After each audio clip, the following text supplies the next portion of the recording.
او حضور مبارک څه فرمایي چا چې ز په خوب کې ولیدم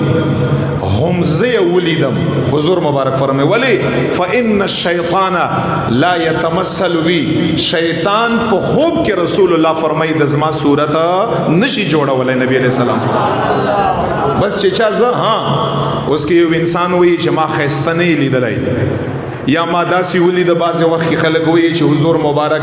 ګیره مبارک نه وا یا پټکای نه و یا بل داسې علما څه فرمایي چې تب حضور مبارک د خپل عمل مطابق ویني د خپل عمل دا ستاپ عمل کې کمزوري دا د حضور مبارک په ذات کې کمزوري دا نشته د یاد لر ته چې څومره نه کی دومره به حضور علی السلام مبارک خيسته یې نه کستا پټکی سره مینې تبي پټکی کې نه او کستا ګیره سره مینې تبي پګیره مبارک کې نه او چې ستا ګیره اوس کټکړی او پریکړی دی دام غټه خبره ده چې امام الانبیاء تعالی خپل دیدار درکا نو خامخه به ته نو چې کومه کمزوري په خوب کې په ظاهر باندې په خوب کې پر رسول الله کې وګوري دا په انسان کې خپل کمزوري لہذا ته خپل ځان اصلاح وکړه دا سينه چې حضور علی السلام مبارک خيستن او نعوذ بالله یادا سي نو دی وجنا حضور مبارک فرمایي چا چې ز ولیدم آغا هم ز ولیدم پیغمبر علی السلام فرمایي شیطان د زما شکل او صورت نشي جوړولای نبی له نو دی وجنا حضور مبارک یا پیشگوئی ور کړی دا حضور ورته خپل محبوب ویلی دی حضور علیہ الصلوۃ والسلام دام ویلی چې د الله محبوب دی او هغه خبره ثابت شوه چې کله شیخ عبدالقادر جیلانی محبوب سبحانی پیدا شو ما هغه د بغداد شریف په مسجد کې او په منبر باندې ناس دغه اعلان یې وکړ څوک قدمی هذه علی رقبه کل ولی الله اعلان یو که اعلان یو نک اعلان یو فرمای اے اولیاء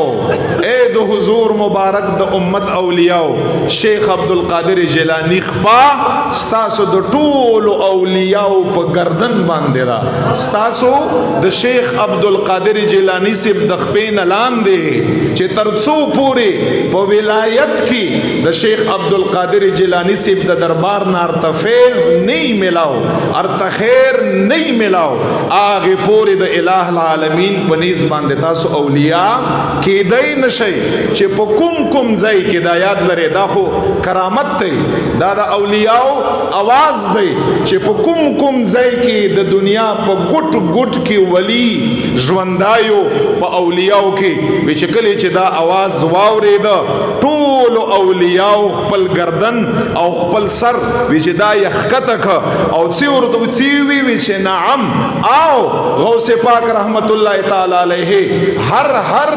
ولی دا خبر وکړه چې او غوث پاک رحمت الله تعالی علیہ ستا قدم مبارک زمون په گردن باندې دا اعلان یې وکړ دی وجنا څور تویل کږي امام الاولیاء ور تویل کږي یو لوی د برخه خاوند دی د سلسله قادریه بانی دی د اولیاء د فیض محور دی د اولیاء د فیض د اخشتو یو عظیم دربار دی قسم دی چې دغه دربار لا ډیر فاسقان راغلی ډیر فساق او فجار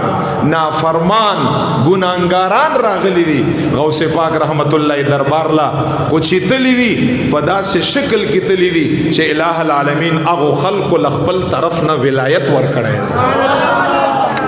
دا هغه مبارک فیض دی دا هغه مبارک او هغه خلق سي هغه خلق یو خبره کا وی چې د په دعا باندې وی چې پلان کې سړی راته دعا وکړه وی چې الله جل جلاله تقدیر بدل کا د بعض خلکو په دعا باندې الله تقدیر بدلی